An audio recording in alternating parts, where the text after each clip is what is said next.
everyone here?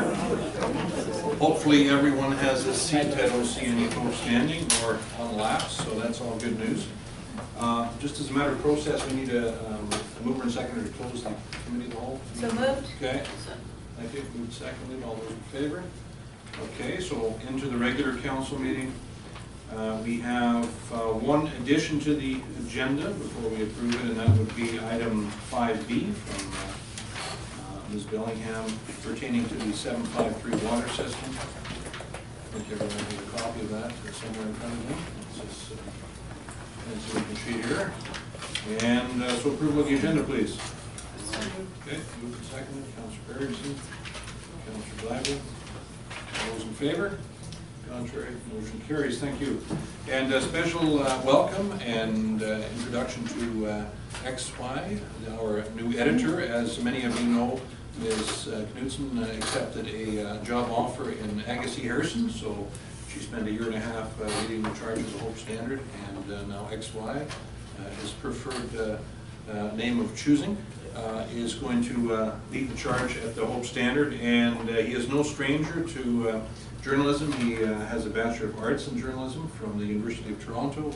He's also very experienced in British Columbia newspaper work in the Bulkley Valley area.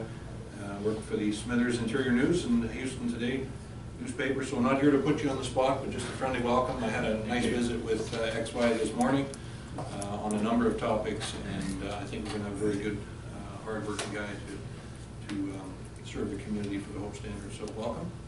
Thank you. Item 3A, adoption of the minutes, regular meeting minutes of the council meeting June 27th. Okay. Councillor Smith, seconder. Councillor Stewart. All those in favor? Contrary? Motion carries. Thank you very much. Now, as a continuation from the committee of the whole meeting, we're fortunate to have with us Ms. Ferguson and Ms. Gordon from Modus Consultants. They, of course, during the committee of the whole meeting spoke to us about the IOCP process and OCP process. So for those of you that just came in, some of this may be new. For those of you that have been here, the good news is they did I think, a very thorough and good presentation, so we probably won't go on too long because you've answered a lot of questions we have. But certainly encourage council to ask any and all questions they have. So, Councilor Miller. If I could, thanks. So obviously a lot of work has gone into this. You know, the timeline you had up there was over a year. I think we started thinking about it even before all that. So the IOCP and implementation of it is the most important step, I guess. It's, we don't do all of this work for nothing. So I guess the question is, like it's before us today for 2 readings, and once it's adopted, that'll become the new document that we do consult all the time for land use and zoning and development that way. But are you suggesting, I just missed it on the last part of your presentation there, we need to hold some sort of a strategic planning session to decide how we're going to incorporate the OCP into our council agendas and what else did we talk about there, the purchasing policies, things like that? Is that sort of the next step after it's adopted, is we should, I mean, carry on quickly too? I don't think we want to wait too long for that, right? Sorry, so the question being, is the next step? Is that the next step after the document's been adopted? Yeah, obviously after it's adopted, you're moving into implementation, so how best to implement that? And there's a number of different ways into your next planning processes, lower level plans, but also the reason I highlighted the strategic planning process is because that one happens on a fairly regular basis. Okay. So aligning that planning process with the OCP to make sure that the decisions you make through that process move you closer to the OCP goals and objectives, right, is part of that. But part of the implementation is automatic once it's adopted, because that becomes the new document that we refer to for all, well, especially land use and zoning for development. Yes. Okay. It's just to make sure that you are using it as a tool, because implementation, you use the word automatic. It doesn't always happen automatically. We have to be deliberate about implementation and alignment. So it's looking at systems. How do you make this more systematic and find the ways to embed it so that it is being used I like the idea mostly about your agenda or our council reports. We already do that with our council strategic goals and objectives. Yeah. It's often referred to as to how this particular project refers back to our Same- overall goals and same objectives. idea. So I think it'd be an easy thing to implement there and keeps it top of mind always, right? So yeah, thank you for that. Yeah. Yeah. Great. Councillor Dial? Thank you for the hard work, and thank you to staff for all the hard work that you do. I know that I participated in some idea jams and different consultation processes, and it's a lot of work. I know that the OCP is a living document, so it does need revision and ongoing review. I can appreciate the fact that it's a 2040 vision. What do you want to see? But we will be updating it as we go along. Many of us won't be here in 2040 or sitting at this table in 2040. But certainly our goal is to really make sure that we're envisioning what a future looks like in 2040 for Hope. So keeping that in my mind in decision making as we move forward helps us guide that. So thank you for that hard work. So you're suggesting you don't want to be here in 2040? I didn't think you were a quitter.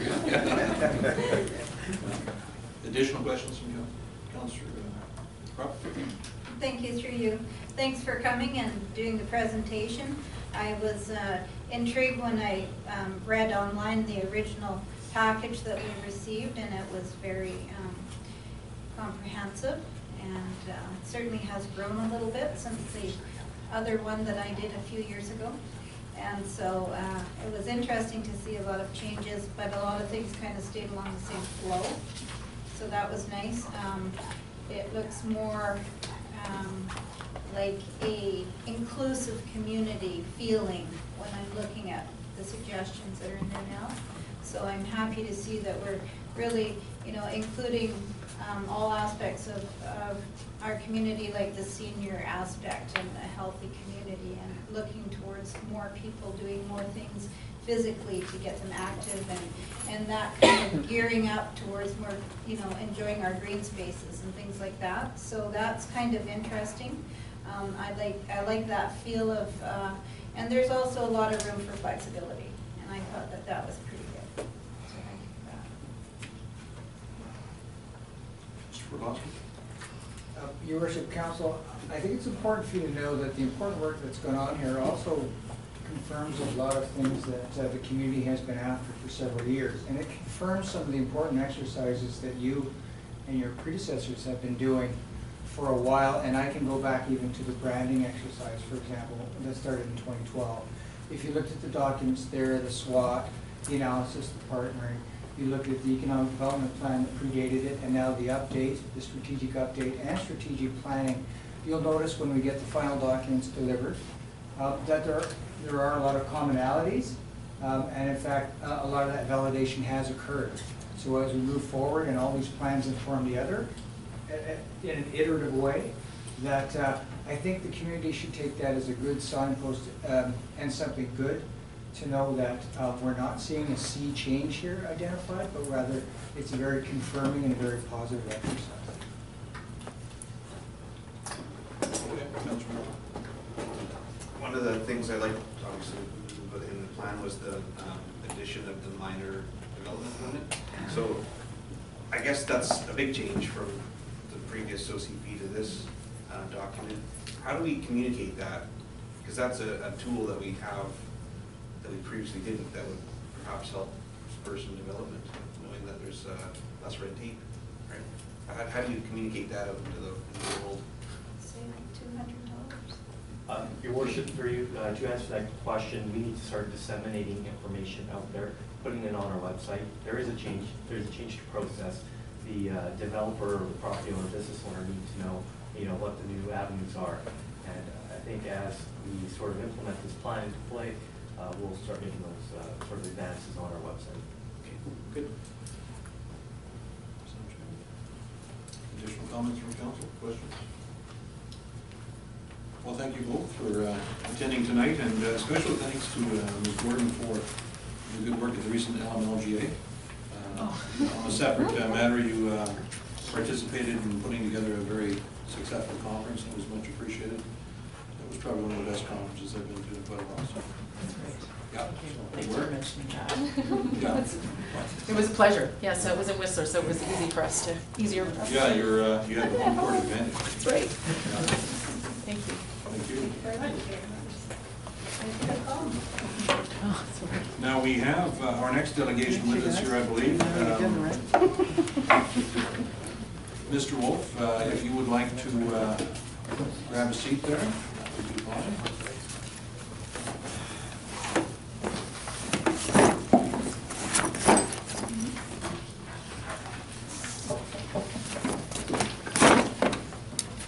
Now, I guess what I'll do, I'll just take a moment to put this, Mr. Wolf's delegation in context.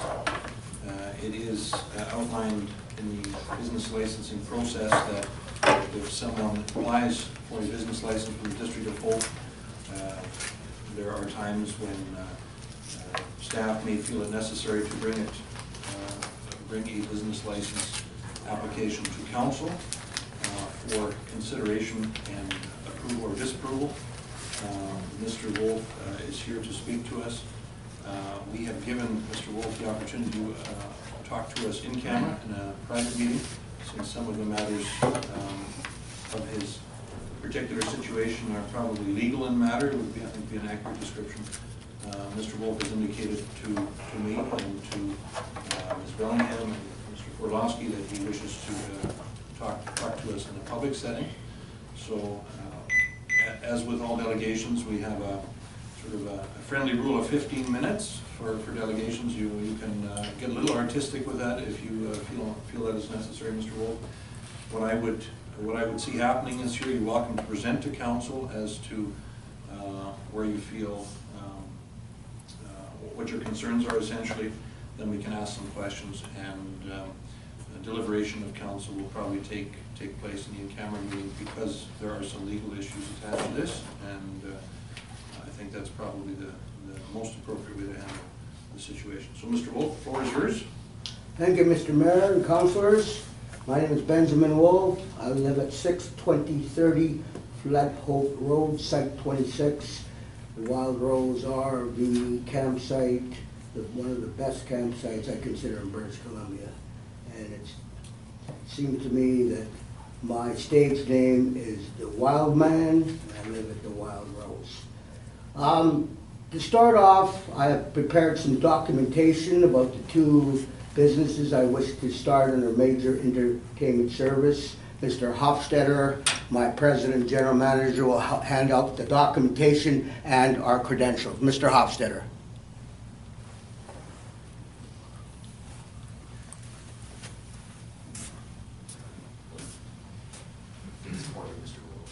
Thank you.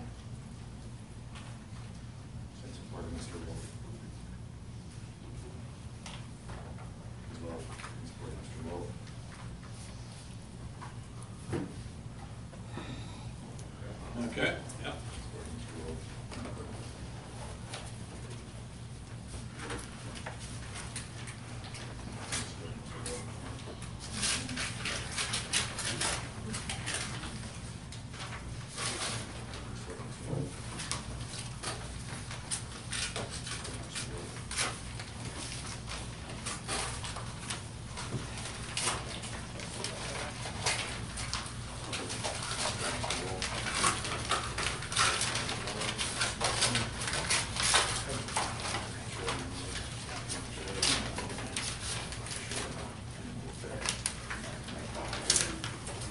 Thank you, Mr. Hofstetter.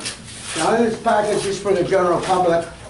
The first thing you'll look at is my VIP tour guide service. And what it says on this flyer, so the public knows, it says, this is what a big flyer will look like when the people get off the bus. It says, welcome to Hope, British Columbia.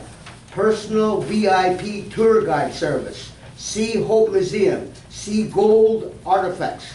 See old Canadian antiques. And take photos of unique hand-carved wood carvings. Only $5 Canadian. Tour is 60 minutes, depending on tour bus schedule. Now, I have watched the tour buses come in day after day after day. I saw 3 tour buses the other day lined up. Nobody to greet them. Nobody to tell them where to go. They go walking down the street to the city hall and they see all these carvings there and they take pictures and then they go around in circles, different circles. They don't know where to go, they don't know the city at all, and they're lost. Meanwhile, merchants who could be profiting from these tourists who spend thousands of dollars, especially Asian tourists coming from China, we could be taking them to the pawn shop where all the gold chains and gold artifacts are. We could be taking them to the Hope Museum to show them the history of Hope. We could be taking them to this antique store, retro antique store across from the Buy and Save there. And if we had time, we could take them up to the bowling alley and show them this huge eagle with a big king salmon so they could take pictures. So the thing is that merchants basically are being denied business because nobody's there to greet them. It is absolute insanity when the Chinese government make Canada as a priority for visiting, and they're coming here to see Canada, and we just ignore them. It's just disastrous. And I see, that there's a niche in the marketplace. I will get a sign in Mandarin, just like this. I hope to get a Mandarin-speaking person so they can speak in their own language, so they can go and see what Hope's all about, rather than just go over to Shirley's Bakery there, or whatever her name is, and get coffee and go to the other coffee shop and just mull around City Hall, lost, or walk around the block. It's just absolutely treacherous. Anyways, that's my service. It's only $5, and like I say, it's a service I know will be well attended. The next service is, under my major entertainment services, is a karaoke business. This business I've been in, well, not business, I've been an amateur for the last 4 or 5 months, mainly entertaining people at the Silver Chalice Pub. I'd go out there and I'd sing upbeat, fast songs. I'd change into costumes every song. I'd use props. I brought some of the props, some of the lights with me, and the people just love me, whether they're young, old.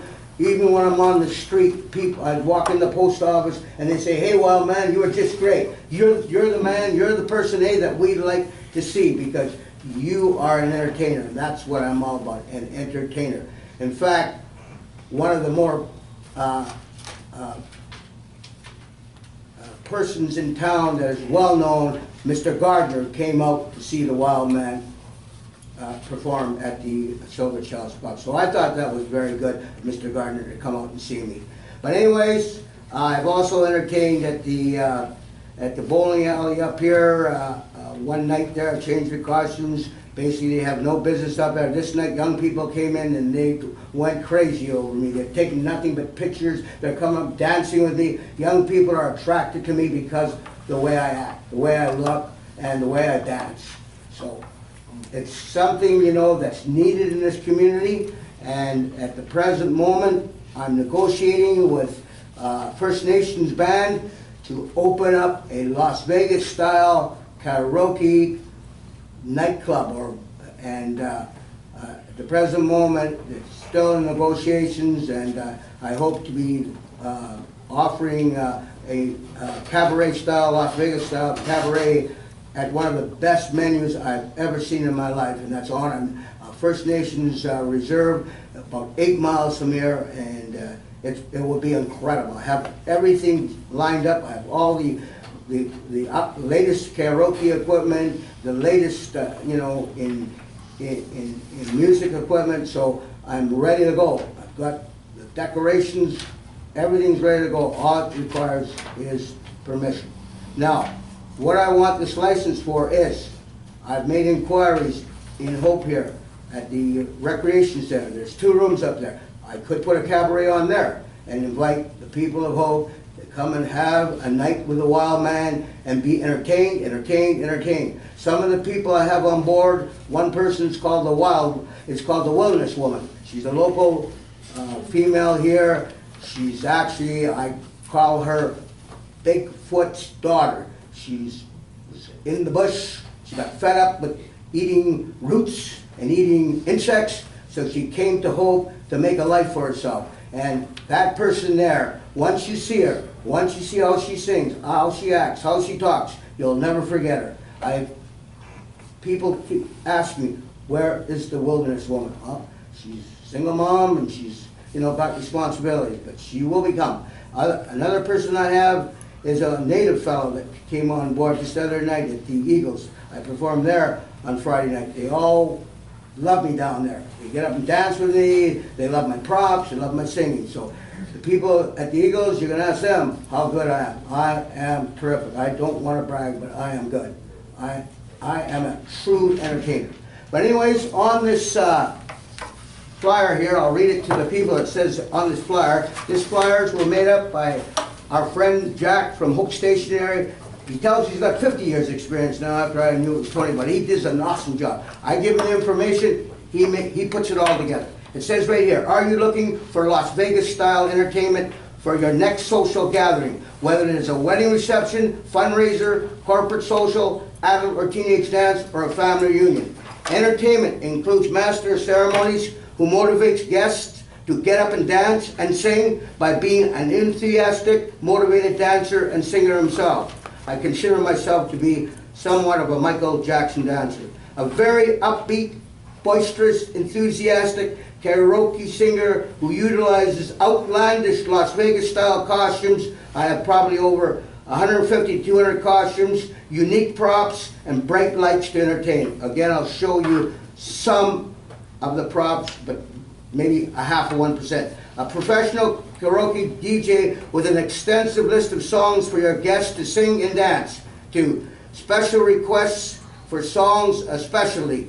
The latest karaoke equipment utilizing the internet, small or large venues, indoor or outdoor, with or without power. Okay, Mr. Wolf, you're covering a lot of ground here. I think and I'm basing my questions on the package you gave us, so I'm assuming it's appropriate to ask questions pertaining to the information you have. Any questions you want to ask, I'll be going to happy to answer. I think there's a couple of pertinent questions which have to be asked here, and you've been very open in sharing this information. Now, it states clearly in the criminal record check that you have been convicted of engaging in services of an underage prostitute. Well, let's get the right age. The age was 17, okay, and I was told Okay, I'm just. No, but I just. If I can. I don't want the public to think that it is a very young person. It was 17 years old. The legal age is 18. Okay. Well, you're 70 and she's 17, so that's kind of No, a big difference. no. But Don't anyways, go there, Mr. Mayor. Let's go to the criminal code, to the actual offense. Okay. Don't go my age, please. Okay. Do not go to my age. Can I finish what I'm saying, please? Yes, sir. Okay. So the point is, in your flyer, you very clearly target teenagers. I don't, So I guess- that is one of the avenues. And I can tell you, Mr. Mayor, I have had a clean record for 5 years. I have no contact with the police. I am a legitimate citizen. I made one mistake, Mr. Mayor, and I paid the penalty. But I was told she was the legal age. So don't go there, Mr. Mayor. Don't go there. Thank you. Well, I think it's our right to go. Yeah, sure it is your right. Absolutely. Yeah, absolutely. But don't put the presence of me getting a business license based on one criminal act. How many other people have criminal acts get business license? What about the Chapman Agassi, who was involved in 320 people coming down in a plane dying? He seems to have a business license to operate 2 hotels. What do you say to that, Mr. Mayor? So I don't want you to go and dwell on this criminal act, okay? Because I know, you look at the report, everybody's got it, the criminal report. I am not a danger to the public, I'm not a danger to children, I'm not a danger to nobody. And what you see on there is one act, one criminal act, okay? And a threat. But that threat was basically not nonsense. But so, that's a non-issue, Mr. Mayor, because I am not a threat to the public. And people who do criminal activities get caught, still are able to get a business license to operate a business. That's what I want to do. Okay, and I think a pertinent addenda question is a number of our public works employees noticed that you were spending a good amount of time in the park by the playground. It's just. No, place to just a hang minute, out. just a minute. When, Mr. Mayor? When? When? Last year when I was homeless and wanting to commit suicide. Okay, that's when, Mr. Mayor. Last year. Get the facts straight. I've never been in this park since I've recovered from suicide. Because last year I was in this park every day, all day. But I came here to commit suicide, Mr. Mayor. Get the facts straight. I have not been in this park this year. Basically, maybe 5 times and only go to the washroom. So get the facts straight, Mr. Mayor. Okay, just asking. Well, just get the facts straight. Clarification I'll correct you, Mr. Mayor. Thank question. So I you. asked the question. That's fine, Mr. Mayor, and I'll give you the correct answer. Thank you. I think you have about 5 minutes left, so feel free to keep trucking along. Okay, so I want to just, again, every one of your council members has got the criminal record check, okay? And if you look at repeat offensive, nothing. The whole report is blank except I engaged in the services of a prostitute, okay? And that's what I was charged with, okay? Having sex with a 17-year-old, okay? So, it's done, it's over with. Am I not entitled to make a living? Am I not entitled to earn money? Does that mean when I have an offense against me? So tens of thousands of other people, okay, who commit offenses, are they not permitted to make a living? Do they have to stay on welfare? And the thing is, I live in Hope. I got lots of other options. You know, I don't need the municipality, but I want to have a license here because I live here. I want to pay municipal taxes. You're saying you don't want them. And I want to employ local people. You're saying you don't want that. Why? Why do you want to deny people employment? Why do you want to deny me paying municipal taxes, provincial taxes, federal taxes? Hey, what about the potholes, Mr. Mayor? Do you not need money to fill the potholes out there? Do you not? Come on, Mr. We do Mayor. have the odd pothole. No, you have lots of potholes, Mr. Mayor. Come on, let's get the facts straight. Okay, now, the other question would be, I've seen this little leaflet around town. Yes. On numerous occasions, Yeah. so I guess you're already conducting business. No, You just, no, I'm not. So this is kind of putting the cart before the horse, I Yes. guess it would be. I haven't conducted any business.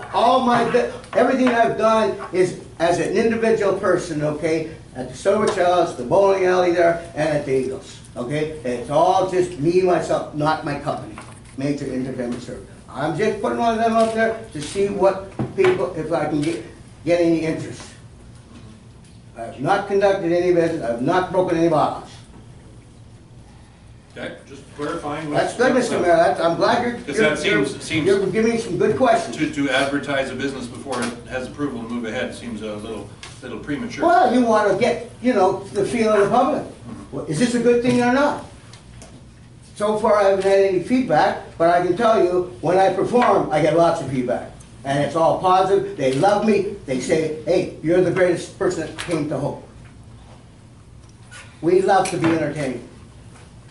And I entertain. If you want, I'll show you as an example, Mr. Mayor. Just so you want to all entertain everybody here. Now, there's a song called Diamonds Are a Best Girl's Friend. Well, you see I have diamonds on, right? I have diamonds on my watch.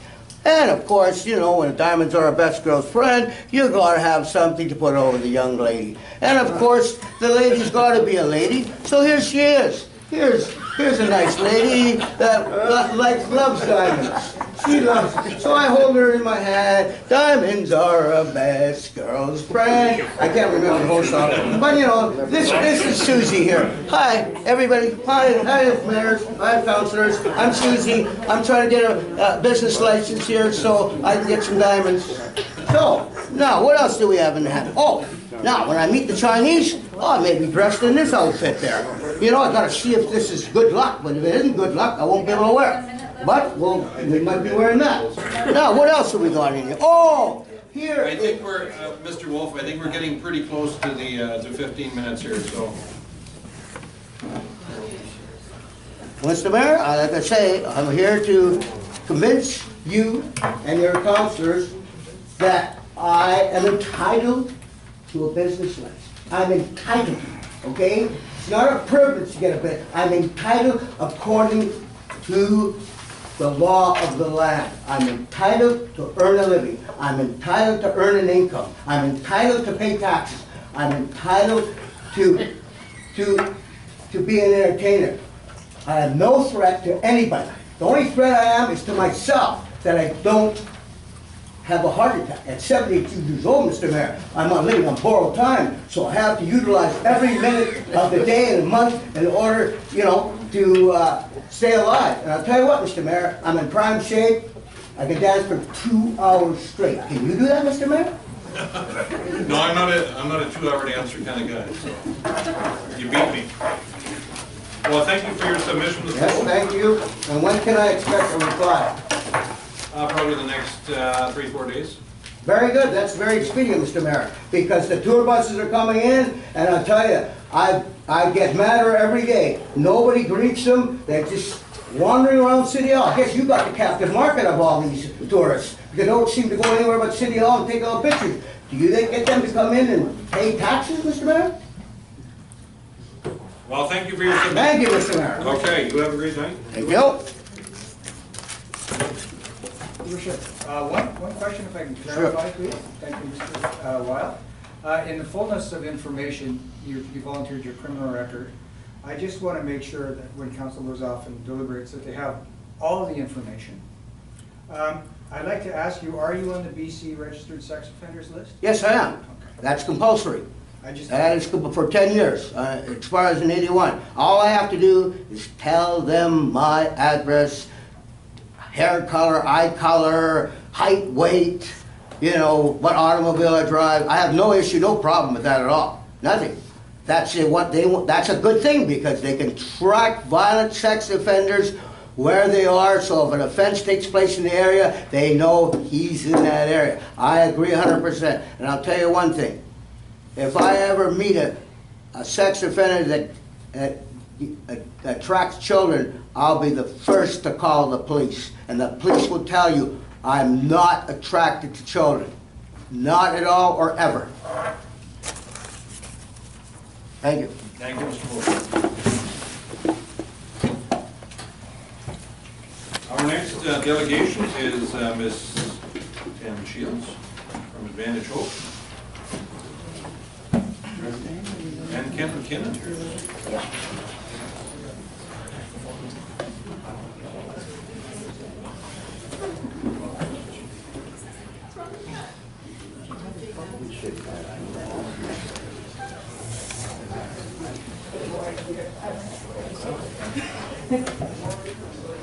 And as you can clearly see, we deal with a diversity of issues at council. I just wanted to before you start your presentation, I just wanted to share a little development that happened in Abbotsford yesterday when I went out with some longtime friends. They greeted me by saying, "Boy, you guys in Hope are getting active.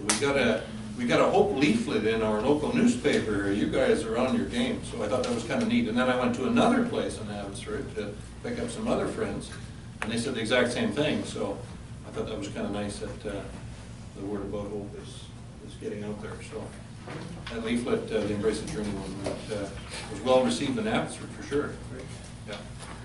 So as council is aware, Ms. Shields and Mr. McKinnon are here to talk to us about the annual report and some quarterly reports for the Advantage Hope Group. So the floor is yours. Standard 50 minutes, plus or minus a few. Yeah, no dancing required or singing, so just a nice smooth one. That's good. Thank you, Your Worship, and through you, we'd like to thank the council, staff, and members of the community for the time to present. In tonight's packet, you'll find 4 documents from Advantage Hope, and that's the 2015 annual report, our 2016 Q1 and 2016 Q2, along with a visitor center operation guide update. What I'd like to do, because the majority of council and staff are at the AGM, is I just want to provide a high level, some highlights in my opinion of the year 2016 and a few for, 2015 and a few for this year. So the executive report in our AGM is page 32, and really the crux, the big question that I get a lot is we know the input, we know what town gives to Advantage Hope, what's the payback, right, to make it simple. So there is a district investment of $250. Actually, could you be so kind as put your mic on there?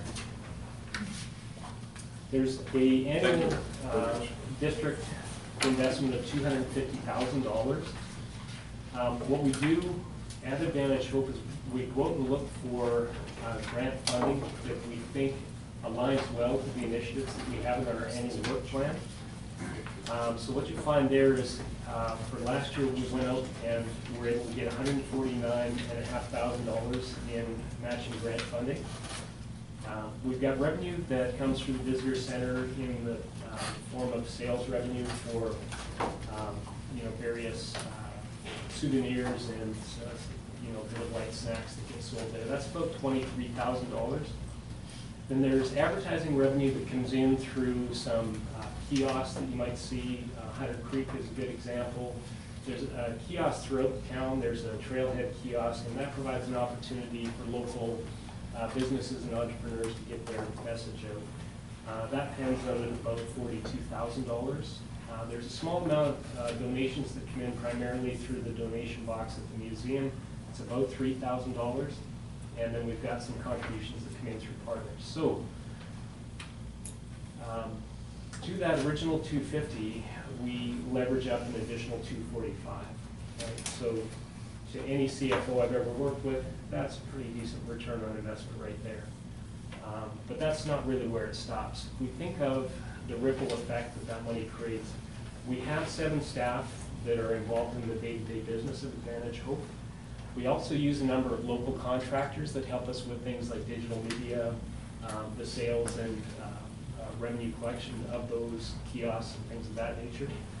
We also feed into roughly 35 local suppliers. So at those kiosks, we'll need artwork, we'll need construction work, right? So there's an ecosystem that's kind of grown up around that.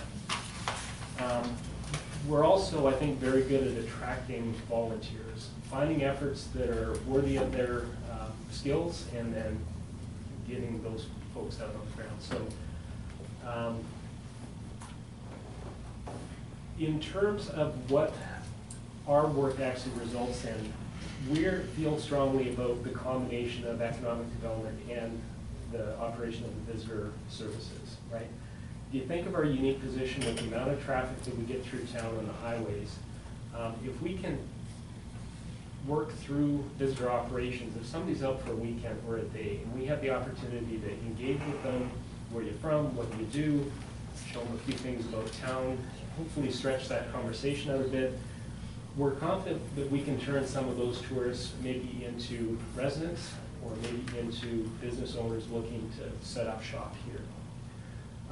So in 2016, we reached about 40,000 people directly through the visitor center.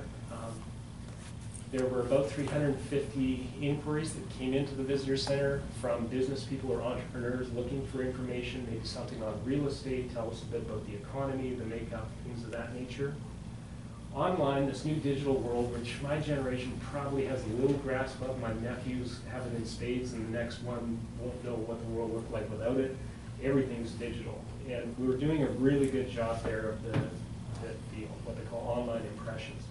We touched about 2 million people through hopebc.ca, some of the other things that we do out there with digital marketing partners. Print circulation you mentioned, and that's an anecdote we've heard a couple of times, right? We had a similar last year in Chilliwack where we had an opportunity to get a flyer in there as well. So, and unique things like bumper strips on the back of Vancouver City buses, right? So you're stuck in traffic and all of a sudden you're getting a message about OPC. So all in, that's about 4 million impressions a year, right? Okay.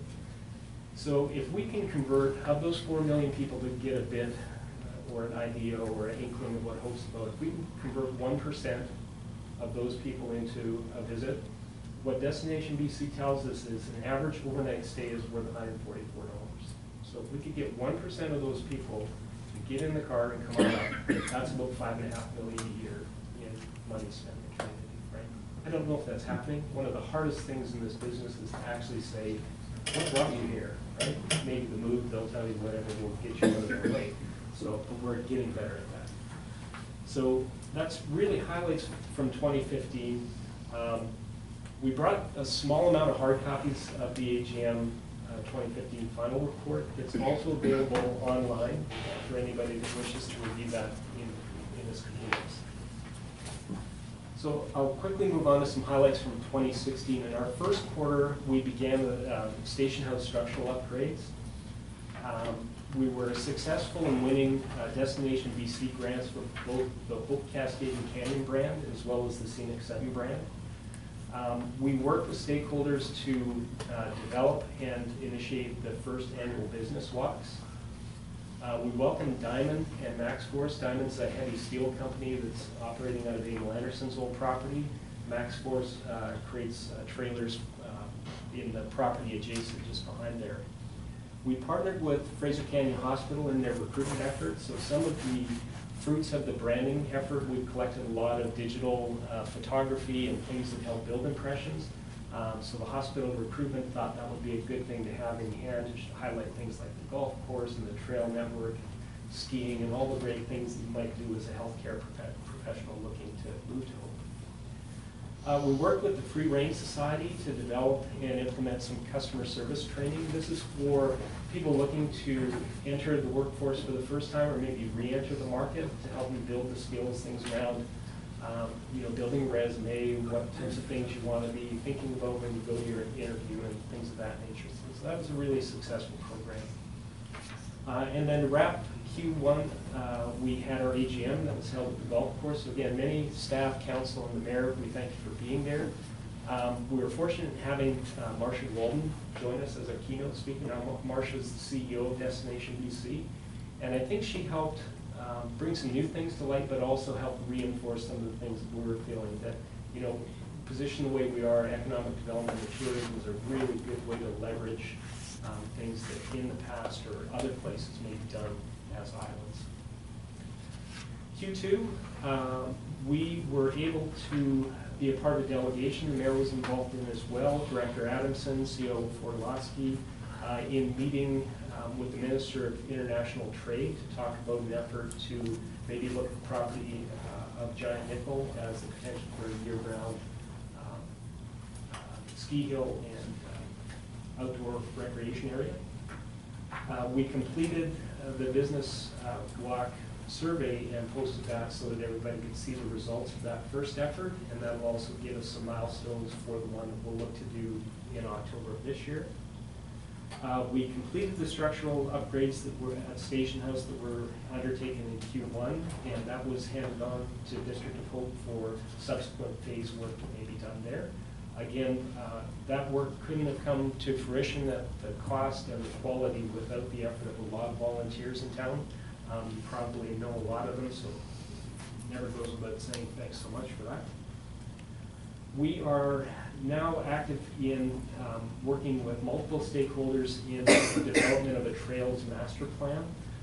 So we're working in concert with the Hope Mountain Center, with Chihuahua, Yale, and Amel First Nations.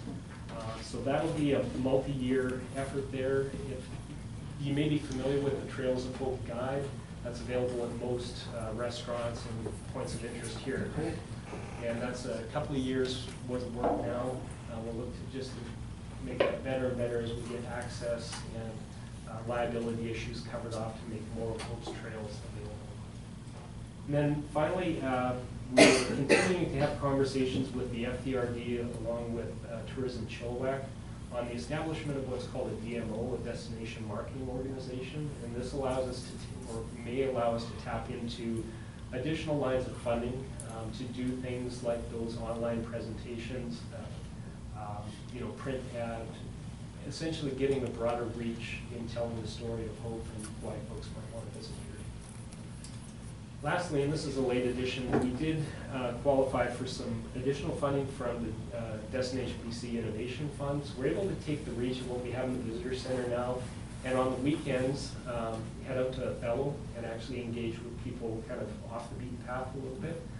So if you've heard of Brian McKinney and the red carpet treatment, we're able to kind of take that out on the street. So again, a depth of information is available to anybody at hopebc.ca about and then documents and presentations. You'll be able to get all of this information and more. And at this point, if there's any questions on the material that was circulated from council, we'd be happy to entertain those. Sounds good. Good presentation, thank you very much. Questions from council? I have a comment. Okay. Thank you. Councilor Dunn. Thank you for your presentation and your hard work. Obviously, the return on investment, you don't need to be a rocket scientist to figure out the return on investment that we invest taxpayer dollars into to see what we have, that we get back in dividends. So obviously, you're doing great work, and the work that's done by a vast amount of people to get the word out there about Hope. You can't go anywhere now in the summertime on the streets of Hope without being bombarded with traffic and oh my gosh, and Hope you've got traffic. I mean, that's, you know, you don't go shopping or grocery shopping on the weekend if you're a local, because you have to like stand in line. Who wants to do that when you live in Hope? So great work to all of you, your staff, and to the board who work at this tirelessly all the time, and who are great ambassadors of this community. So thank you for that. Thank you. So, traffic jams are your fault. Yes. That's all your success. Additional comments from Councilor Harrison? Yeah, I just have one comment. Thank you for coming. My concern is, you know, we got about 100 or 150 pages on Friday to feed through. I didn't get time to read it all carefully, especially the financial reports. I wonder if it would be possible we could get it a week earlier, a little bit earlier before council meeting. So when you come, you can ask, like I went through all the financial statements, and it just takes time to try and figure them all out. I mean, you guys read them every day. These ones are a little different than the ones, and they're kind of intertwined, and I just wish we could have had a little more time going through to get ask some legitimate questions that we have. I don't have time to really say, well, you might have said, well, you missed it, it was on this page. Well, I have that time to read it through, to be honest with you. I just wish we could have had it maybe a week earlier, if possible. Yeah, to that point, our board will meet tomorrow night, and I'll be happy to bring that up as a line item with the finance committee. Your worship, and if I can as well, I mean, we can strive to get that out.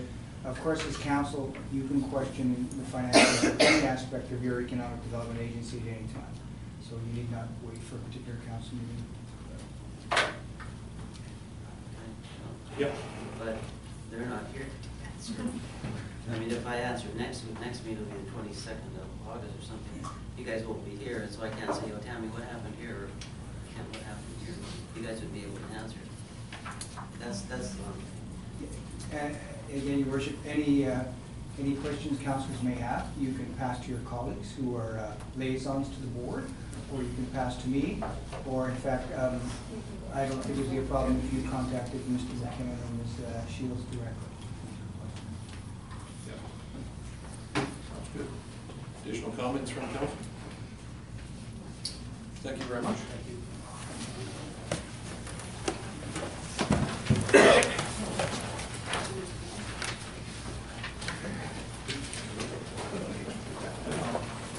On to item 5A.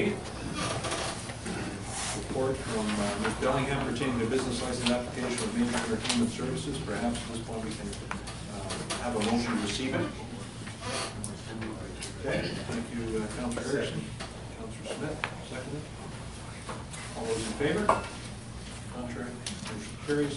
Item 6A, actually 5B, we have the addenda piece here before I get too gung ho here.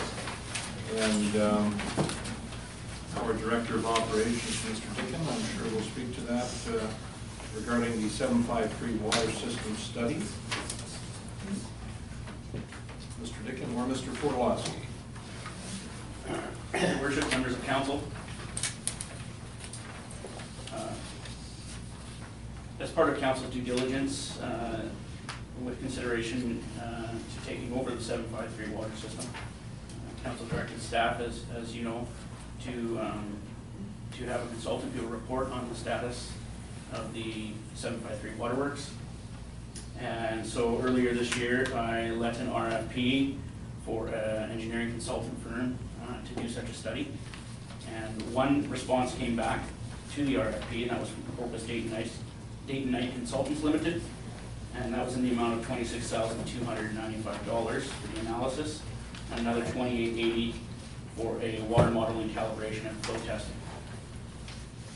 So as this was the only response to the RFP, I sent their proposal over to the Office of the Water Comptroller, the Ministry of Forest, Lands and Natural Resource Operations. And they, through discussion with them, they indicated that the trust fund for the 753 Waterworks doesn't currently have the balance to cover off this study. And what they're asking is that District Council consider fronting the money, approximately $30,000 to be paid back by the end of the year by 753 Waterworks. And I requested written, at the time of the report, I did not have written confirmation, but today I did receive an email. Sorry, a letter by email from the Office of the Water Comptroller indicating that indeed, if council decided to front the money for the study, it would be repaid by the end of 2016. It would be repaid by the ministry, correct? No, 753 Waterworks. See, my concern is that this company, and without besmirching anyone's character here, there seem to be some management issues attached to 753 water system. There was the last public meeting that was had at the rec center. There was a lot of confusion pertaining to financial details. I'm not suggesting they're going to go belly up, but I mean, I think there's a realistic chance that it's not looking so rosy in their future. So there may be there's a hypothetical case of you know, if the 753 Waterworks Corporation ceases to exist, the province will take it over, and then are we 30 grand in the hole here without opportunity for reimbursement from the province? The province, essentially, by neglecting their duties to oversee this private water utility, have created this problem, in my opinion. And so I think we need some assurance from the province that if at the end of the year the 753 water utility is not coughing up the money, that the province will make up the difference, I guess would be my point, because we've been as a council very consistent and I think reasonably articulate in saying that you know, before we seriously look at taking over the water utility, we have to have a very accurate picture of what the condition of the system and you know, what kind of liabilities are attached to it as far as necessary upgrades and so on. So I'm personally very much against upfronting the money with no guarantee that we're going to get it back. I mean, they've created a problem. They're going to have to, the province is going to have to help fix it. But we have some council discussion on it. Councillor Daigle and Councillor Erickson. Thank you through you. So I have just a question. How much is in the trust fund? Do we have access to that knowledge? Is there nothing? Is there 25,000? Is there 10,000? Is it possible to find that answer? Your Worship, we don't know, and the Office of the Water Comptroller is basically overseeing finance. As part of the process that we outlined earlier this year, we're going to do a financial analysis, both of what the information the comptroller has, and basically do a private commercial due diligence exercise on the accounts receivable and payable, et cetera, on the books of 753 directly. That's what we're hoping to do. So we don't know the short answer. However, in relation to this particular issue, I don't know that it's germane, respectfully, but it's certainly one of the things that staff will provide you input on as far as the balance books for 753. We would be negligent if we didn't get you that information. So I can't give you that at this time. Councillor Erickson. Through you, Mr. Mayor. I'm just reading this letter, and it says that I guess the controller is authorizing for the expenditure, but then the last sentence says the utility is required to reimburse. They have no money. Your Worship, I think you could read it one of two ways, councillors. You could read it as strictly a directive letter saying the water comptroller will direct 753 to pay if he has money. This is your worry and it's a legitimate concern. The other way to look at it potentially is to say, since they're essentially the default guardians of their finances and trying to make sure things don't get worse, it may be safe to assume that they have a good grasp of their finances and they're expecting a balance within their reserves to at least be able to pay the amount that we're fronting them. I'd like to offer at this point too, that when you deliberate this question, if you decide against it, the entire analysis plan will be delayed because it's a key plank of due diligence. So we won't move forward, really we can't, to look at finances or any other aspects till we get this engineering question out of the way. And originally, council had agreed, or council had directed us to get this done by December 31st of 2016.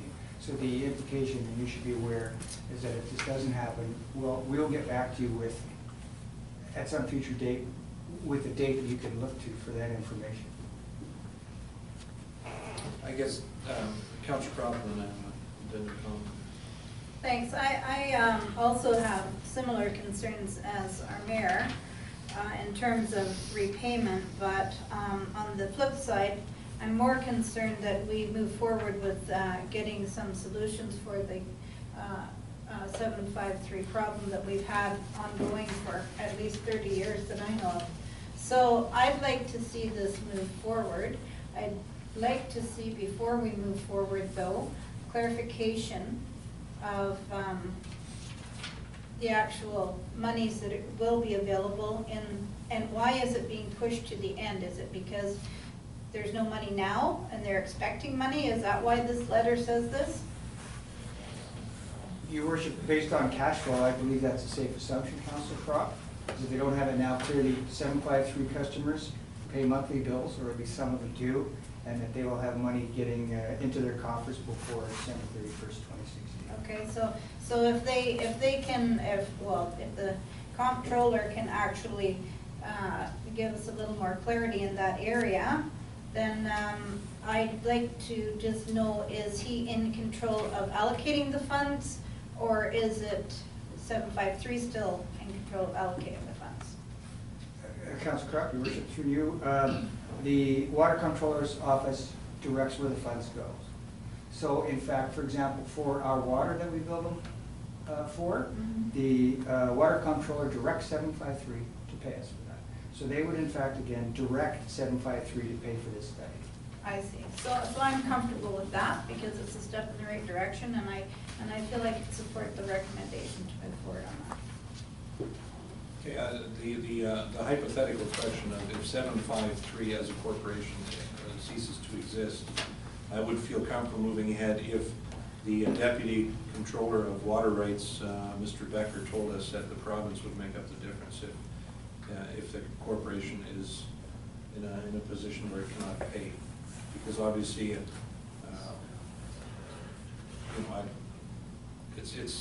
know, to me, it's shocking they don't have the money available based on how long we've been collecting fees. Your worship, I would hazard a guess that they probably wouldn't offer a personal note, as they say, to guarantee a private entity. However, if the worst case scenario happens and they do go bankrupt per se, it's probably best that if the district considers taking over 753, that this work be done anyway. Yeah. Okay. Councilor Miller.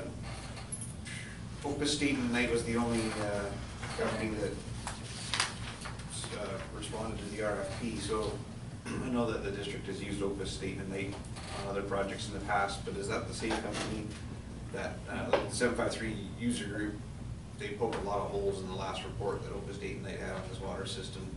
Does the district feel comfortable dealing with those guys to do another one of these reports? I certainly feel comfortable using them. You know, there's plenty of engineering firms out there. The Opus State and Knight currently holds has currently done the water modeling for the District of Hope. So they are quite familiar with the system. They're also familiar with 753. And I felt that by going with Opus State and Knight, there could be some efficiencies there with them having background knowledge on the systems that would expedite actually getting the report completed. One additional point, I never, until it was brought up here tonight, didn't think about, well, we didn't get this till tonight, but upon initially reading it, I didn't think about not getting paid back. I assume that the ministry has some sort of a grip as to the amount of dollars that should be coming in by year end. maybe they're just a few thousand short, and over the few months, a few thousand will come in. But I agree with the one comment, I don't know who said it, that if we are looking at taking over this system, we need information regardless. I don't wanna make it, you know, an out for anybody to not pay us, but I think it is important that we move forward with this, for the ratepayers. I feel pretty confident that the ministry will ensure that we have some funds coming to us, so I'd like to see it move forward as well. So I guess the question would be, do we have a mover to that effect? Okay. Moved by Councillor Erickson, seconded by Councillor Slow. Okay. So we'll hope Mr. Becker is a man of his word and will be reimbursed ASAP. Additional comments? Okay. So the motion is? The council authorized $30,000 from the 2016 unallocated capital account to immediately proceed with the 753 water system study, subject to written confirmation of reimbursement from the Ministry of Forest, Lands and Natural Resource Operations, or 753 Waterworks Limited directly. We have. Sounds good. Motion's on the table. Additional discussion? All those in favor? Contrary? Motion carries. Thank you very much, Council. Okay, item 6A, the ever so interesting station house project. There's a recommendation on the table. So what I will do is read it out, and we'll get a mover and seconder, and then we can have some discussion on it. Recommendation is that council ratify the special committee of the whole resolution of July 11, 2016, and that staff prepare and issue a design build RFP, including conceptual drawings to repair the exterior of the station house building, and further that the heating system within the station house be brought up to service, and further that the director of operations confirm with Kirkhoff Engineering as a capability in-house to provide conceptual or architectural drawings, and if so, provide a cost estimate of such drawings. So maybe a mover and seconder, and then we can speak to it. I'll move that. Okay, Councillor Smith, Councillor Crott, moving and seconding. Discussion. I guess we'll start with Mr. Dickin to flesh out the issue, as it were.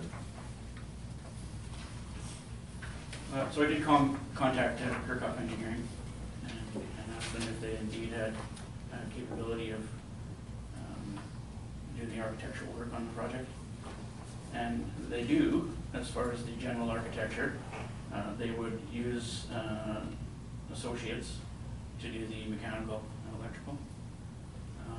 I have heard back from Mr. Kirkhoff regarding his fees, as well as the mechanical fees. I'm still waiting on his electrical contractor to provide me with a price.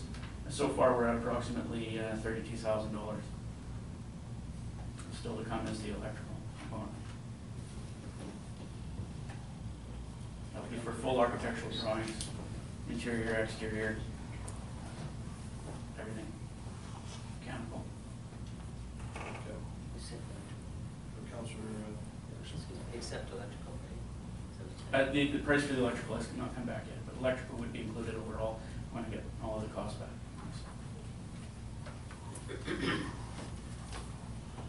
Okay. Additional council discussion? Okay. I was thinking about it, so we've asked that an RFP go out for specifically for the exterior of the station house. Is there any way to include future phases in that? Not just the exterior, but put the project out on a bigger scale. Maybe we can get more back from it that way for the future phases as we had sort of envisioned originally. I don't know that we need to include the Kirkhoff part of the motion any longer either, since that's sort of been identified. But I just wonder if we could change that, I guess, to read instead of conceptual drawings for repair to the exterior station house building, but also add to that, including the additional, the planned future additional phases, and then we could eliminate the Kirkhoff part since that's already been confirmed. Yeah, Mr. Chair. Through your worship, I guess probably one step ahead. The RFP was issued today for the design build on the exterior, but to get feedback on what the architecture for the building would cost. And remember, this is a non-binding process, this RFP. I had in there as an option that a requested proponents provide their fee for architecture for the interior of the building. Okay. Thank you. So through this RFP process, we will be getting prices on doing a design build to include conceptual drawings and the required architectural drawings for the exterior. So that would be something that we were thinking to immediately action this year. Also, we'll be getting prices back from the proponents that submit on the architectural drawings for the rest of the building. Okay, thank you. Councillor Devlin? Thank you, just a comment. So if we've gone out to a design build for RFP to include conceptual drawings, we don't necessarily need Kirkhoff to do the conceptual drawings. We just wanted to get a price as to what Kirkhoff, if they could do that, right? Yeah, I think the intent of engaging Kirkhoff was, that council felt that they had done the drawings to date, and that there may be some efficiencies there with engaging Kirkhoff. Now that may well be the case. We don't know until we get the comparables back through the RFP process. Currently, we're at $32,000 for Kirkhoff. His fee was about 18 of that, and the balance was the mechanical. Okay, so further, if I could have Yeah. a follow-up then. So the intent is that with the conceptual drawings through the RFP, we're not paying for any conceptual drawings, correct? Yes, it's included in the RFP. We're just saying that if we went to Kirkhoff, it would cost us $32,000 for all the drawings, right? I just want to be clear so that it's, like, if I'm not clear, then the public's not clear, and there's all sorts of question marks. We're not expending $32,000 plus. We're wanting to get it for free, technically, through the RFP process for a design build. Well, I clarify that we're not getting it for free. Well, no, but. I think the intent behind engaging Kirkhoff was that he knew the project. He had done some conceptual drawings with some architectural elements. And the fact that he was familiar with the project, to get an idea of what the architectural fee would be for the entire project, I think that's really the reason why we engaged Kirkhoff. And so he's come back, and even though I haven't got the electrical, he's given a rough ballpark. And I might hazard a guess at maybe $40,000 by the time the electrical comes back for complete architectural drawings to include mechanical and electrical for the entire building. Thank you. Councillor Crowe? Okay, well, thank you, through you. So, first of all, thanks, Mr. Dickin. Appreciate your work on that one because it was kind of short notice and you have to make some pretty rapid phone calls there, so good on you. This sounds far better than the throwing it out there, $100,000 for an architect. So this is clearly a lot more palatable to me anyway, and it makes sense that we would have really, use of efficiencies in all the trades that we would use along the process. So that certainly is exciting. Hopefully a design build offer will come in that looks pretty enticing. If indeed we do have to get the Kirkhoff to do the drawings for us, at least we know it's something that we can do. It's a little more palatable. So I'm very happy about that. And when is the end date for the RFP? The RFP closes on August 19th. Okay, thank you. Okay.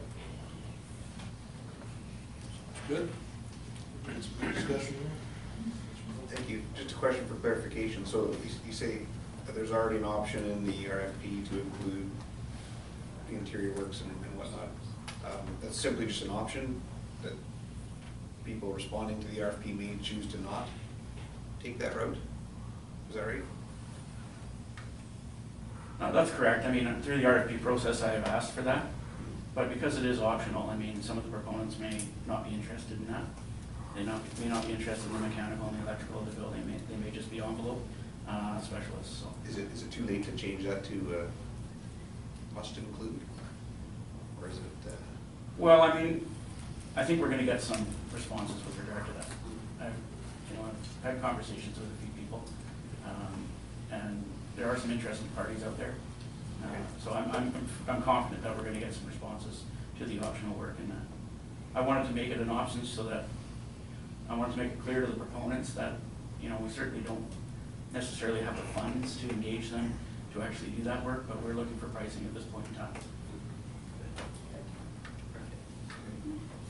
Sorry, Your Worship, I think it would also be good if we get proponents that respond that are envelope specialists and don't select to comment on the option, if we compare them against those that maybe did an RFP response on the inside and the outside, to validate at least their outside RFP responses.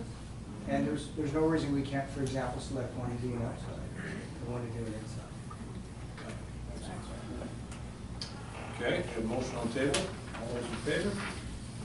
Contrary, motion carries. Thank you very much. Under Mayor and Council reports, I'll keep this reasonably short. As Council is aware, we had I think a very good first meeting with our surrounding First Nations friends. And I think the theme of the meeting was that it's very productive to have a regular dialogue with our neighbors. Quite a few topics covered. One of the, I guess, the low-hanging fruit topics was that a recent study on the Fraser River Basin came out by the Fraser Basin Council. Clearly indicated that a catastrophic flood on the Fraser would be the largest natural disaster in the history of our country. And that was substantiated by Northwest Hydraulics. That's a very reputable firm. So it's an alarming statistic. It was the agreement of the District of Hope and the First Nations groups there that we could probably sign off on a letter together as a region. I think we'll be approaching the regional district as well, Director Adamson, to see if he has an appetite to sign off on that as well as a regional district representative. And, obviously that's his choosing, but the appetite of the group was to send it, that letter directly to the Prime Minister's office, because rectification of this problem would require significant federal intervention, because it is a problem much bigger than any municipality or any First Nation. So it would make a lot of sense to essentially put the Prime Minister on notice that we need some help and we need it quick.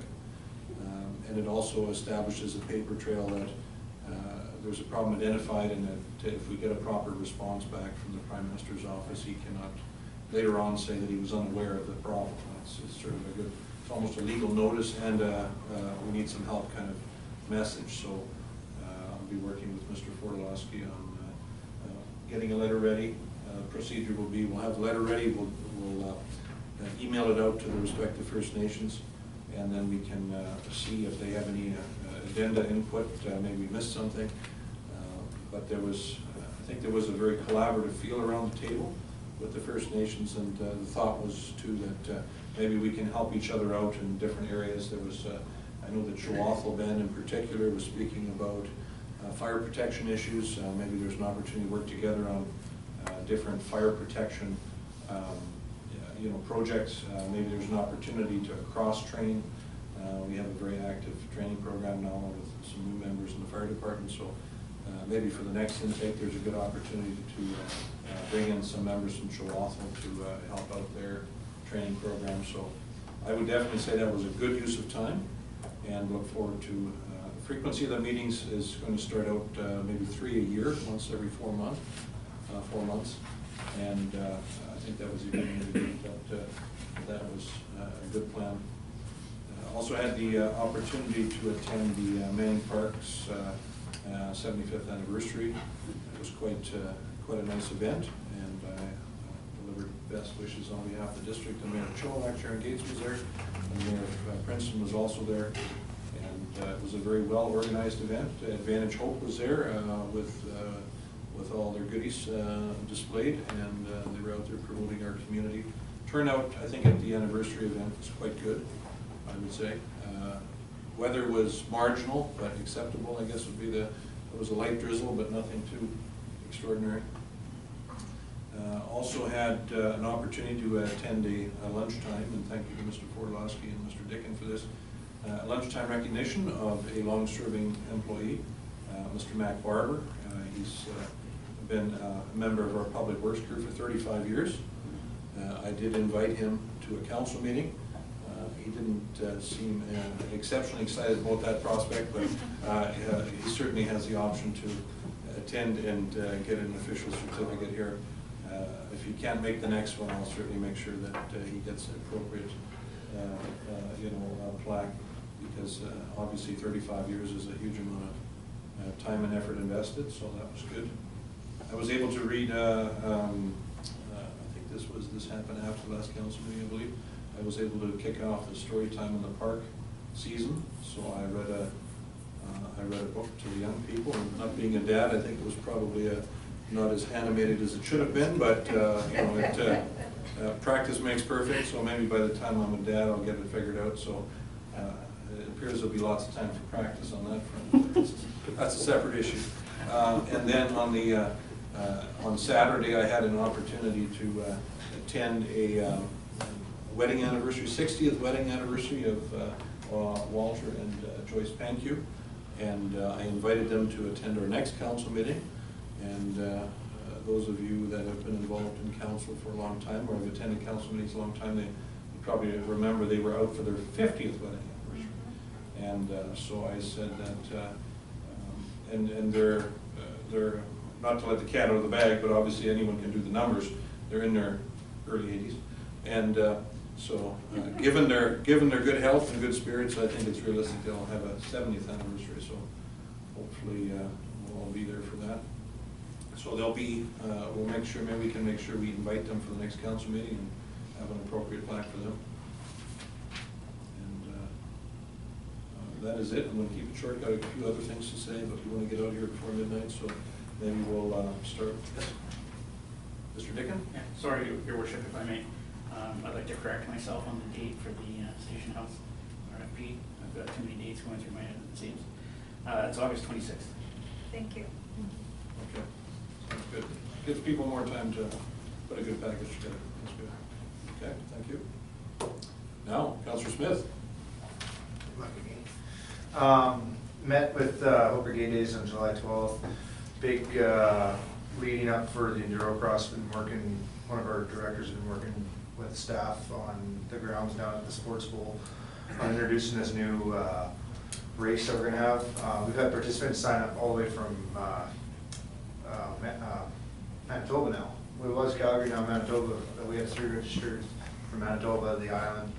It's actually getting some pretty good push, which is a little bit scary because it's coming up close and it's our first one. So, but a lot of good feedback on it too. So, one of our directors has been working good with staff and it's been awesome. Staff's been very good on that. Attended Hope Summer Smash this past couple weeks. Hope Motorsports Group did a bit of a new way of doing it with 4x4s and stuff. They did an awesome job. Noticed the seating areas are starting to look almost completed by Tri-West Contracting. That looks great down there. Excited to use the venue for Brigade Days and many other events too. That's something that I think people think that investing this money into this park and this project, that it's just one-time use or two-time uses a year. I think we need to really get behind ourselves and realize that this is a multi-use venue for winter, summer, spring, fall, and get some groups that are interested in getting out there and using it for more events than just the Demo Derby or Brigade Days. This past weekend I went on the river sturgeon fishing. Noticed there was actually Councilor Medlock down there. He's on a bike tour. A lot of parking was on private areas. When we came back, I talked to one charter he charters for $1,400 a day on the Fraser River. He launches in Hope. He makes a note to spend all his money in town for the beverages, the food, and everything that he takes his clients out on. He's actually from Chilliwack and based out of Chilliwack. He chooses to come launch here because the sturgeon fishing is that much better. His name's Sturgeon Slayer, so he always knows what he's doing. So I think a future plan needs to be looked at on what we can do for parking and maybe the boat launch itself too. I think it is an economic, I think Advantage Hope should be brought in on this, but I think it is an economic value to our community for sure. There was probably 9 boats and trailers there, and one of them I knew was local only, and that was ours. So It's pretty cool to see. Actually, I haven't been down there in a long time, but yeah, noticed a lot of people parking on private property and not a lot of space down there. So something that I know that it's not gonna be rectified instantly, but it's something that we should definitely look at a corner down the road here. So, but other than that, I'm enjoying the new awesome weather that's finally here. Yeah, right on. Yeah. Thank you, Councillor Smith. Councillor Bible. Just two issues to bring to your attention. It's been brought to my attention about the bus parking along Third Avenue, that there's some challenges that the bus companies are having with parking along Third Avenue, and there's a concern that there's a level of frustration where the buses aren't going to be parking as it's just open parking now for anybody, so therefore that they're choosing not to stop in Hope, and I don't think that that's something that we want to see happen, and I'm hoping that we can work collectively on solving this issue so that there is designated bus parking so that people can exit from Third Avenue, use the park, use the facilities, use the shops. So I'm hoping that there will be a letter, I think, forthcoming to address this matter, so I hope that we can look at that. The other issue that I think some of you are aware is that the Adult Day Program for Mental Health and Addictions is closing due to lack of funding. Fraser Health is putting in $500,000 to the community. However, Hope Project was not identified, as far as I know, in talking with our MLA, getting any of that funding. So I have given official notice to close that facility as of August 31st. It services up to 24 people a day. In the last quarter, we had over 1,100 visits. So there will be people, and I saw Councillor Stewin's comment about individuals panhandling and people feeling some level of concern.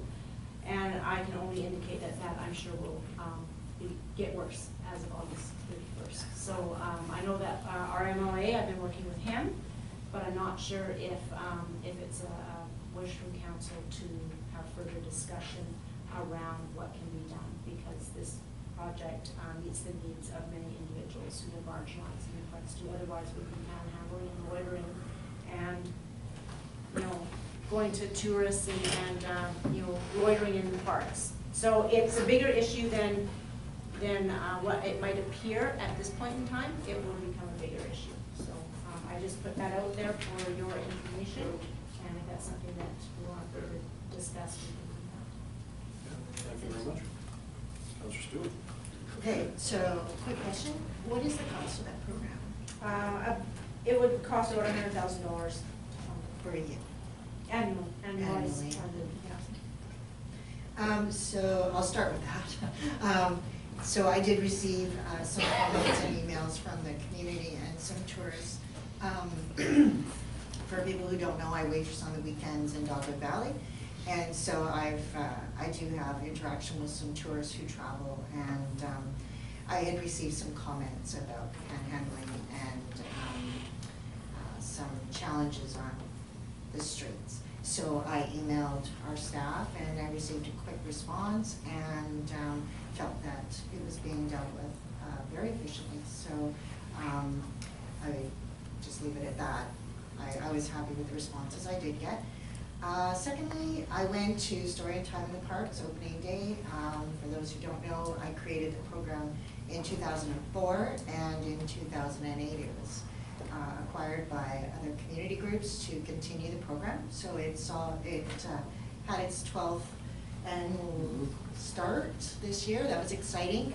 And as part of the rest of my summer, I'll be in Agassiz on Wednesday to help them celebrate Storytime. And I'll be in Harrison on August 10th. So that's pretty cool. Also attended the Golden Agers Summertime Barbecue, which everyone knows is one of my favorite groups in town. Really? I love it. I just love it. They had a really good turnout, some great food and barbecuing, and it was a really nice day. So happy to have attended. Next meeting is not till September, third Tuesday in September, so that's exciting. And the other thing I did was I attended the meeting at Chihuahua Gym, and I thought that was a really positive, good meeting. I left feeling really, really good. So that was everything I had to report. Sounds very good. And Councillor Dybel, just to press rewind for a moment, speaking to your issue pertaining to the whole project, as you know, I sit on the Fraser Health Steering Committee. I did bring up those concerns. Unfortunately, at the disadvantage of democracy, sometimes you're outvoted. So there is money available for that kind of function. It will probably necessitate a couple of groups partnering. I know there's certain issues attached to partnering and having that client group because there's some special challenges attached to that. So it wasn't overlooked, but it definitely certainly it looks like won't be the model that it has been. So it's, in my opinion, very unfortunate. So, Councillor Miller. Thank you. Yeah, I also attended the meeting with our First Nations partners up in Chihuahua there. And one thing that they wanted to put the bug in council's ear was to do with probably putting some dollars aside in the future budget for taking part in some cultural learning sessions that they have. And I think that'd be a wise idea. They have a lot of great ideas. We have a lot in common. And I think moving forward, if we keep dialogue and we understand where they're coming from and they understand where we're coming from, that we'll be able to do great things together. So I just, a bunch of times, not yet, but when it does come up, I'd like to kind of be reminded of that. The town's looking really good right now. I want some kudos to public works staff. They've done a good job. I was down at the lake last night there, and there's a new swim platform there in the kids swimming area, and I think the line's been sort of realigned, but it looks good. Goose poop free. It's a good thing. There was lots of people down there when I got there in the evening, so I'm sure it was a busy day over the weekend. I see new bike racks are going in and things like that. So it's busy and there's people everywhere. It's probably a lot to do with that stupid cell phone game, but it's nice to see people out there enjoying it. But I want to also bring up the topic of the bus parking signs, or the lack thereof. I think it's a big issue. I had a bit of conversation with our CAO and Mr. Dickin there last week. We've put a lot of dollars into the park to accommodate tour buses with that concrete pad, the shelter, just the washroom facility and all that. And we are getting some flack from it, and I think we need to do something to rectify that. At the very least, I would suggest that we put up bus-only parking from a time frame of 8 a.m. till 5 p.m. because I think that's sort of the hours that you'd see them coming through town. No overnight parking or something like that, so that they're not there the next day, or I guess if we had the times, it'd be good enough. I got a bit of justification as to why they came down. I just wondering if you could kind of explain that to all of council as to how it happened. I know there was a repaving for that block. We realigned the road. That didn't leave enough shoulder, so no parking signs went up on the residential side of the street. Complaints happened. To rectify the complaints, the bus-only parking signs came down. I guess I just summed it up for you, but is there anything more you can add to that? No, I think you pretty much just answered your own question there. Should council direct staff, we'll definitely take a look at this and I can report back with options as to how we may be able to accommodate everybody and their concerns. I know that I personally have witnessed buses having to park on Park Street because of the former dedicated bus area was occupied with other vehicles and buses. So I haven't had a chance to look at the measurements of the street in that location. I know that the center line was realigned for the northern portion of 3rd beyond Park Street. And so from a traffic safety point of view, having that alignment the way it currently sits is the best option there. But perhaps there's other options. One may be the fact that we could move that curb back on the west side, for a wider portion of road there where we could accommodate some parallel parking on that side. But until I've investigated all the options, I wouldn't be making a recommendation tonight as to which way we want to go. I assume the next opportunity to come back with some information would be the end of August meeting, which summertime is over, and this is prime time for the buses. So I guess if I need to, I'd like to make a motion that we put up bus-only parking signs again from a time frame of 8 AM to 5 PM immediately, so that there's at least a bus parking zone available when the buses do come. Maybe options down the road could be looked at, anything from assuming some sort of amount of risk for putting or taking down the no parking signs on the residential side of the street. What does that look like? I don't think we'd be interested in cutting into the curb and adding parallel parking or angle parking there at all, but I guess we could look at that. But I'd like to make that motion that we do something about it right away, so that this tourist season isn't all for nothing. I second. Second, I just, speaking to the motion, I think we, it might be worthwhile to direct staff to look at options, and then we can do a telephone poll based on ideas. I don't personally feel comfortable doing staff job for them. The decisions were made for a very precise reason, and quite frankly, it's kind of under the heading of first world problems. If people, if a bus driver has to park 50 feet away from where they would normally park, that's really not the end of the world either. You know, they can still park on Park Street. That means a tourist will have to shake a leg for an extra, couple minutes. I think there's a number of options available to us, and I like the idea. I personally, it's a knee-jerk reaction, is I like the idea of putting a time-derated sign up, but I think just getting Mr. Dickin to give us a couple, 3 options, and then we can, as a small enough item, we can do a telephone poll on it if council wants to intervene. I'd be okay with that if that's okay, but within a short time frame, because I don't want this to drag on for a month. And I'm certainly not trying to tell you how to do your job. I'm just thinking, it's been bus parking, it's been designed to be bus parking for years, and that's come away in recent days due to the no parking signs on the other side of the street. So it just, to me, it just makes sense, and it doesn't, but if you think a short time frame to be able to do some research and get back to us for a vote would be something that could happen. Well, I think realistically, I mean, I want to do a fairly thorough investigation of the road there and provide some solid options. So with the busy project season we have going here now, I think probably the best solution in the short term would be to put those time-derated signs up. And, sometime later on, maybe September, have a look at this issue and come up with a solution prior to next year's busy tourist season. That sounds great. Yeah. Well, I think the reason the signs were removed is the residents, some of whom used to park in front of their properties. A number of the residences there do not have driveways that go to the front of their property. So their argument was, hey, we used to be able to park right in front of our property. A couple of them are, I guess, a little older. So it's kind of convenient for them, obviously, to park in front of their property. So that was I think the reason behind taking the bus parking signs down. So, I mean, is there an opportunity to say have 3 bus parking stalls and then maybe a vehicle parking in close to where the carving and the bench is? I think that we have to be respectful of the neighbors to a reasonable extent there too. I know there's parking around the block and on Park and so on. That's absolutely the case, but I think people would definitely like to be closer to their home than further away. So. Well, I mean, that's certainly an option. We can measure out the actual length of that parking area on the east side and, determine how many buses could actually fit in there and if there was additional room for vehicles. We could come back with some information on that in the short term. Yeah, that was a problem.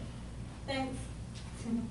So I hope that if we do that with the parking for regular vehicle and bus vehicles, that we take into consideration, of course, I'm sure we will, that they're 40-foot buses and we don't want to suddenly stick a car in the middle of that and expect safety, right? That's probably not going to happen. No, I wasn't suggesting in the middle. I'm suggesting on the end. There's great visibility. Yeah, so. okay, that's all right for me then. Yeah. And then the other deal is there's always been a thought, there's been a couple of schools, the parking has not been there for years and years for buses actually, not for years and years and years. The reason that we did look at bus parking there was so that we could encourage people to traffic to come into the community and shop and do all those things. Unfortunately, what we found was that the washrooms had to be upgraded and the people were just making a pit stop literally, and leaving again. So it was costing the taxpayers a lot of money for maintenance, toilet paper and all those good things. And so there was really not so much benefit of having the parking there for that specific purpose. And so, you know, I'd like to encourage people to stay. I mean, at one time, the Chamber of Commerce had a thing where they thought they would come out and hand out pamphlets and all that kind of stuff, I believe, to encourage people to stay and get off the bus. There was a bunch of different thoughts. Brian McKinney goes now. Right, that's Now, right. today. Oh, okay. Yeah, Brian, I mean, not today, but Yeah, that's good. what he's with Dan. Oh, good. Yeah. So, I mean, that's an ambassador and bringing people in off the bus and not just letting them park and pee and piddle and off they go. So that's one thing. The other thing is, I mean, if we do signing, let's be creative. Let's put, if it's for buses, minimum 1 hour parking. Come into our community, spend some time, you know, let's be creative. You know, let's think out of the box if we're going to do that kind of stuff, so that we actually have people stay around a little while. Won't allow them to leave. Stay. They're coming, but you're not leaving. Put the boot on them. Okay, so that's it for me. I just had to get that out there, sir. Yeah. Kinda hoping there's no time. If I could just tie this up, then do I need to have a motion? Is there a motion needed, or? You need amendment. Is the idea that signs will go up with a time frame on, Oh. no motion required? Your worship, respectfully, I think the staff, we can work out a short-term solution. We'll communicate with you what we feel it will be very shortly. And that's a temporary solution again. And then later on, once we're in receipt of the letter, which I believe should be a consolidated statement, maybe even proposing some solutions, well, we would ask that we provide a resolution that will result in a formal report on options moving forward on a more permanent basis. So, as Kevin stated tonight, there may be a short-term answer. Let us work on that in a short-term way, and we'll try to get a fix of some sort going. Does that sound fair, Mr.?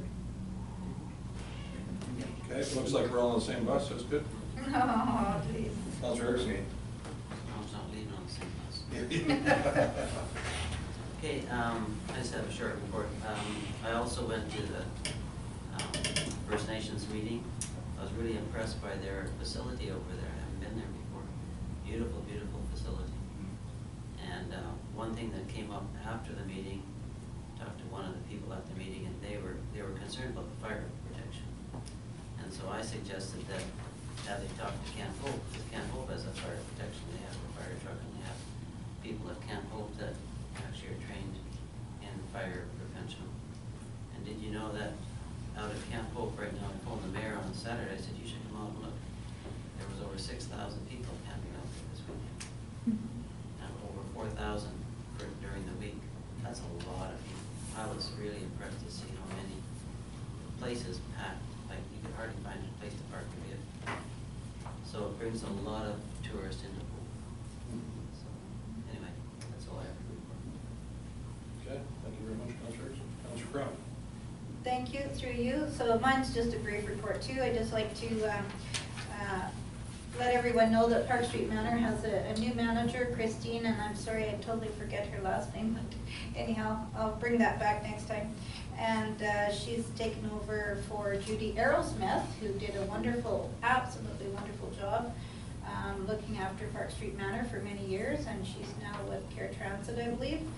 And so she's left quite a nice legacy, and Christine is gung-ho and looking to fill Park Street Manor. There's a couple of rooms available for people that are transitioning, downsizing. They want to have a slightly different lifestyle where they have lots of company, good food, and all the great stuff that Park Street Manor offers.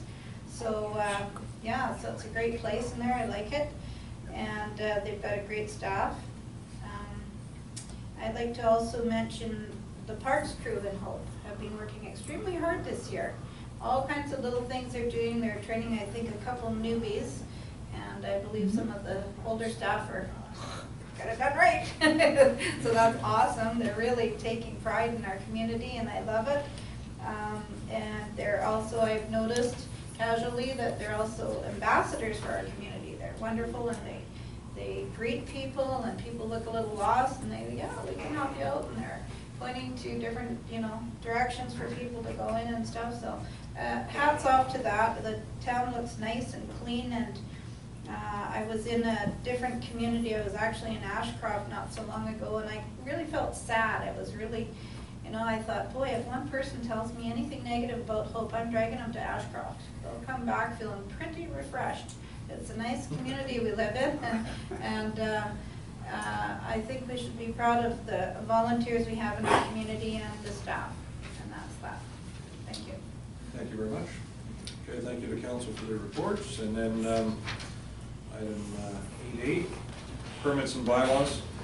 We have a recommendation here pertaining to the official community plan bylaw 1378. I'll read out the suggested motion, and we can then put a motion on the table and speak to it. Recommendation that District of Hope official community plan bylaw number 1378 2016 be given first and second readings, and further that council of the District of Hope has considered the duty to consult regarding the adoption of the new official community plan bylaw number 1378 2016, and concurs with the Director of Community Development that consultation be undertaken with School District number 78, the Ministry of Transportation and Infrastructure, Chihuahua First Nation, Union Bar, and Yale First Nation, and further that residents and public be notified of the public hearing in accordance with the District of Hope application procedures and public hearing information reading procedural bylaw number 1393. That is an actual title, believe it or not. The Local Government Act and the Community Charter. A motion to that effect, please. So moved. Second. Councilor Medlock moving, Councilor Cropp seconding. Thank you. Additional comments or questions here? We had a fair bit of discussion earlier on this. All those in favor? Contrary? Motion carries. Thank you. Item 8B, development variance permit pertaining to 19512 Silver Skagit Road.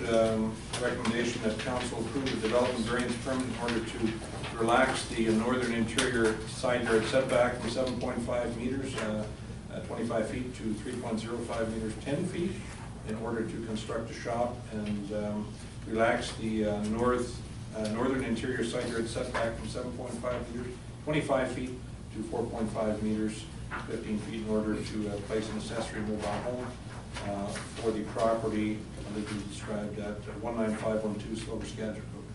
Motion to that effect, please. So moved. Okay. Councilor Medlock, Councilor Erickson. Staff comments on that? Would that be Mr. Gale, I guess? Your worship, we have not received any sort of comments from the adjacent neighbors or property owners. Okay. Sounds like an obvious green light to me. Okay, motion's on the table. All those in, go ahead. No, you're just keener. Pre-vote. Okay, pre-vote, yeah, just to make sure. He's good to go. Let the record show Councilor Smith is the keenest councilor. Okay, all those in favor? Contrary, motion carries. Thank you. I will keep my hand up on this one. I'm going to step out on this one. Okay. Just because it's neighboring property to my employer. Okay, so sounds good. Now, this one is pertaining to Silver Creek flood development permit at 63370 Flood Hope Road, GMH Industries, a local business success story, I guess one could say. So there's a recommendation here that a Silver Creek flood development permit be prepared for the property at 63370 Flood Hope Road to enable the owner developer to proceed with the development of additional storage units, including future phases, and further that the Director of Community Development be authorized to approve minor changes to the development permit, and further that for purposes of the development permit validity period, the conditions of the development permit shall expire on July 25th, 2018, and further that for the purposes of Section 504 of the Local Government Act, substantial start of any construction shall mean a completion of any foundation. And further that the Director of Community Development be authorized to endorse the development permit and associated documents. A motion to that effect, please.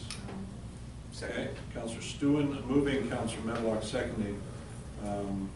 Staff report, Mr. Gill.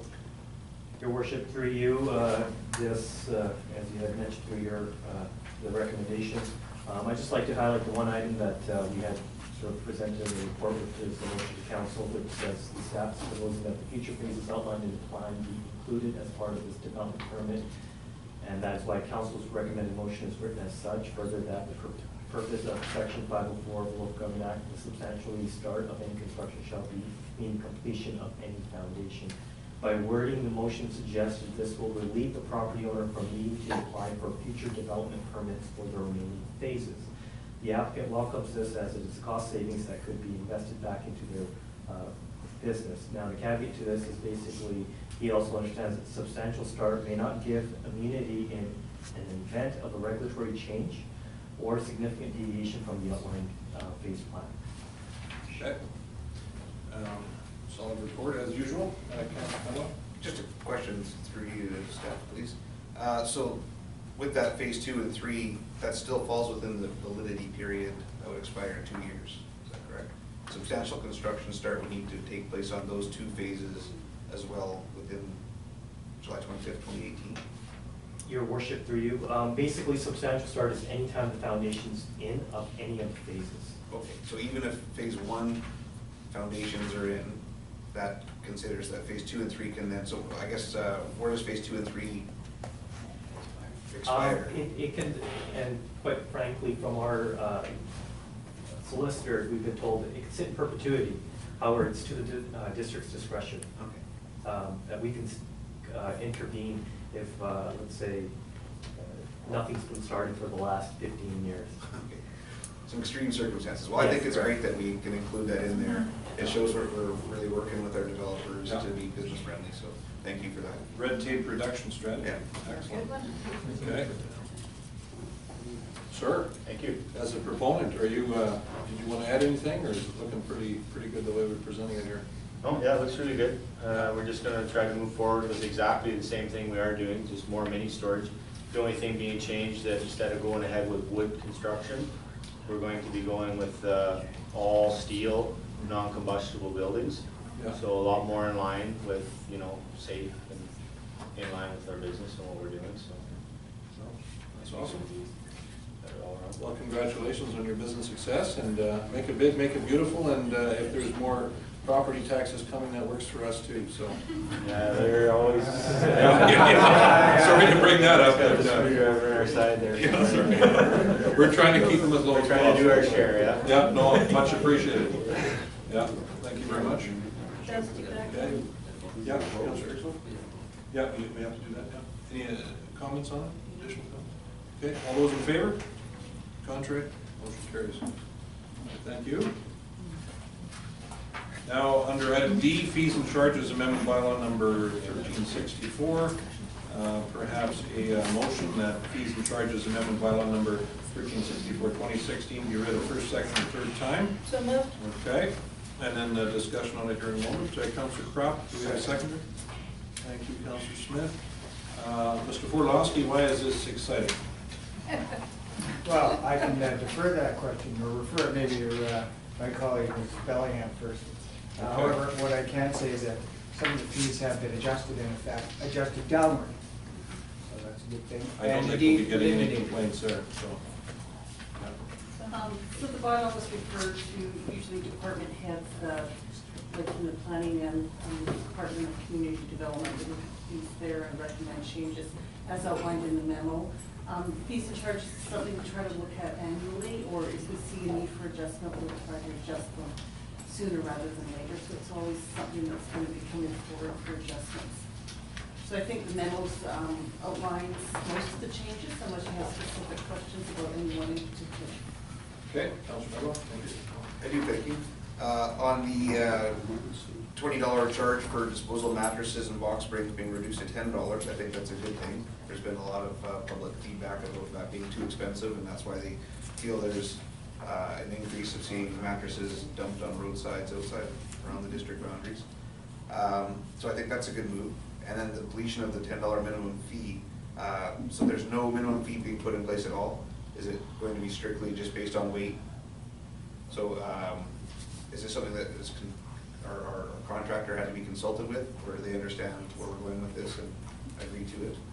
Yes, through your worship, it will be strictly weight, unless it's a special item like a mattress, what have you. The contractor is aware, and again, the way the contract is written, it's very good. The risk is all on them. Council certainly has discretion, but I think has to use it wisely when we determine our fees in regards to the transfer station. In this case, it was acceptable for them. Okay, and then one follow-up is, do we have a communication plan in place for that specific item? Because I think it's been a bit of a hot topic. And I think it would be really important to at least put it in the council brief section, but we need something bigger, better than that as well, just letting the public know that there's no longer a minimum fee and that the mattress charge has been decreased by half. Your worship, we can, but in fact, that's been done for quite a while. This change was done ahead of the adoption of the fees and charges bylaw as per tonight. So there has been public education. We'll I'm reinforce on it. council, I didn't know that. Well, So well, we need to- we need to- council hasn't strictly approved it, but I've negotiated it. So we'll redouble our efforts to make sure that gets out to the public. So you want to put the mattress issue to bed, is that what you're saying? I don't want any cheesy jokes about it, I just want to make sure the public understands what we've done. Okay. I think that's good, thank you. Okay.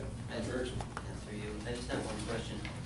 Why is the grave liner gone up? Is that much? From $500 to $750, $250? My understanding is that fee hasn't been looked at specifically, and just recently we've done an order, a large supply order of them, and found out the cost of significantly less. It's gonna cost a lot to buy now, huh? Always does. Yeah. So it costs $250 more per grave liner? Worth noting as well, we're still fairly competitive, if you want to use that term, for funeral services, and we do see significant out-of-district business there. We will certainly track that report back as we move forward for the next fees and charges adjustment. Good. Plot your path now, avoid the rush later. That's right. I'm worried about that. Okay. Take care long. Okay, so the motion's on the table. All those in favor? Contrary? Motion carries. Thank you very much. Now, we have here another one, structural change to a liquor license application for the Hope Recreation Company at 584 Wallace Street. The recommendation that council authorize staff to gather views of residents' businesses in a 50-meter radius from the subject property at 584 Wallace Street for the structural change liquor license application, liquor primary license edition of a license area issue in anticipation of amending the existing liquor primary license area for the lounge to also encompass the bowling alley, promenade, viewing, an additional seating area and patio, and that the liquor serving capacity of 62 occupants be increased to 142 occupants, and further that a public hearing be held in order to provide the public with an opportunity to express their views and comments. Motion to that effect. Okay. Yeah, So is for discussion. Yeah, we have a seconder? I'll say. Okay. In addition to that, just through the staff, I'm hoping within the process, there'll be a question through the RCMP to determine if the current liquor license is being clearly adhered to by the proponents of the amended changes, and also to make sure that existing health regulations for beverage and food services provided are being adhered to, because obviously we want to make sure we, make sure all those regulations are closely adhered to. So I think that is a given within the process, I'm assuming. Okay, Councilor Crabb. Thanks, through you, thank you. I'm just wondering about the parking. That's quite a substantial increase to patronage, which would be wonderful for any business, not knocking that, just concerned about the parking. Okay. Your worship, through you, Councilor Croft, currently the facility does have an occupancy permitting 142 people. It's the liquor license that doesn't reflect that occupant load. And the liquor license is just for that back lounge area. And what the proponent's trying to do is to increase the location and area throughout the building to reflect his current occupant load. And one other, if I may, is the other concern that I had was, I know that the liquor license is probably got certain timelines attached to it. I'm just wondering, like, there's a lot of bus traffic around there. So my concern really was parking, bus traffic. I'm seeing a lot of different age groups out there. I'm just really concerned about that corner being really congested right by the tracks. So encouraging people drinking at that time in, yeah, if they, you know, had an alternate solution for travel, I guess it'd be okay. Your worship, through you, just want to provide jurisdictional clarity in the matter, since our sort of role here is to collect comments from the public and yourselves.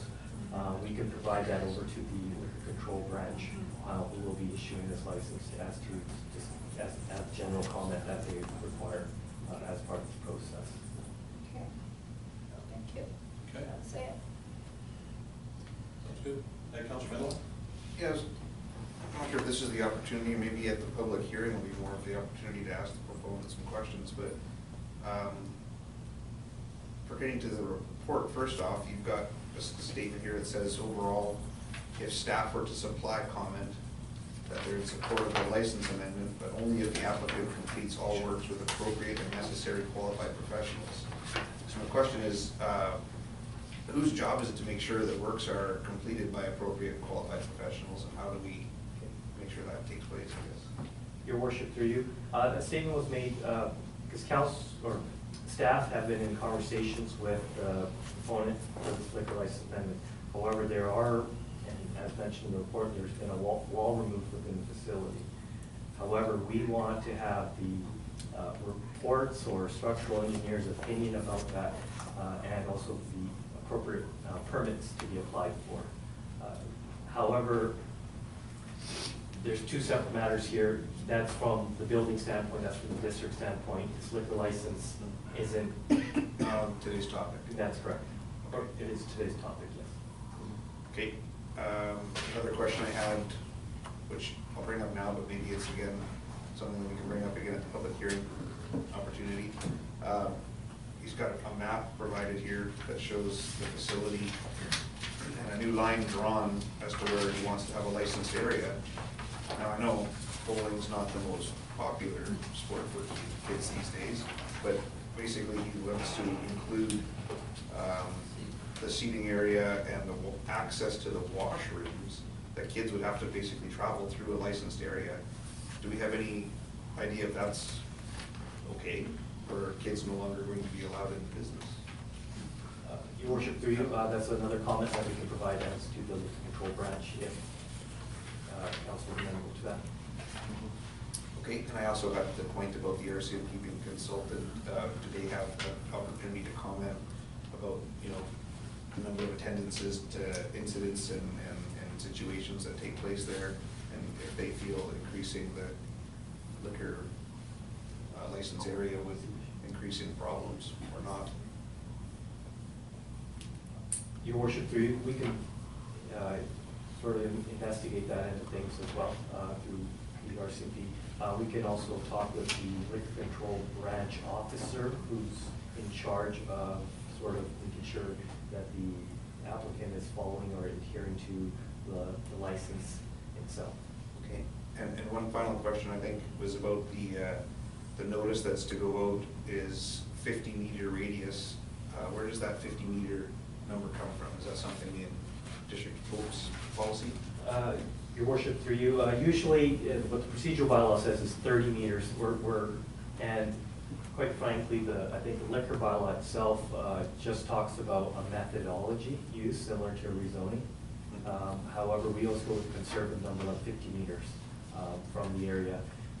We did this previously when the liquor license was amended to increase the lounge area to have from 42 patrons to 65. So we felt that the same methodology or area should be used.